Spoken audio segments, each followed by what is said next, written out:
ফজর নামাজ পড়ে যদি নিজ স্থানে না বসে থেকে হাঁটাহাঁটি করে এরপর ইশাকের নামাজ পড়ি, তাহলে হজ ওমরার সওয়াব পাবো কিনা?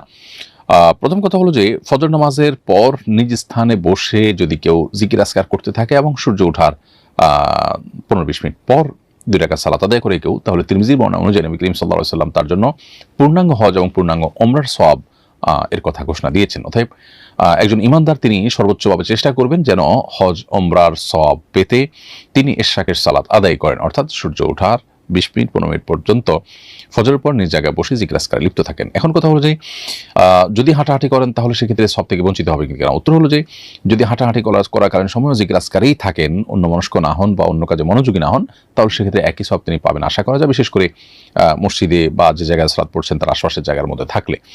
আর যদি তিনি ভিন্ন কোনো পরিবেশে চলে যান, ভিন্ন কোনো জায়গায় চলে যান, তাহলে সেক্ষেত্রে এই ফজিলত পাওয়া যাবে না বলে আপাতদৃষ্টিতে বোঝা যায়। তবে ইশরাকের সালাতের একটা সাধারণ ফজিলত আছে যেটা তিনি পেতেই পারেন। অতএব সাধারণ ফজিলত পাওয়ার প্রত্যাশায় তিনি ইশরাকের সালাত আদায় করবেন। হতে পারে সেটা সূর্য ওঠার আধা ঘন্টা পরে, 20 মিনিট পরে বা আরও আগে বা পরে। কিন্তু যে একটি পূর্ণাঙ্গ হজ এবং পূর্ণাঙ্গ ওমরার সওয়াবের কথা তিনি হাদিসে বর্ণিত হচ্ছে, সেটি পেতে হলে নিজ জায়গায় তাকে অবস্থান নিতে হবে। আশেপাশে একটু হেলান দেওয়ার জন্য বসলেন, একটু উঠে দাঁড়ালেন, একটু চেয়ার নেওয়ার জন্য গেলেন, এটুকু গেলে অসুবিধা নেই। তারপরেও একেবারে সস্থানে বসেই জিকির আজকার করতে পারলে সেটা আরও বেশি ভালো।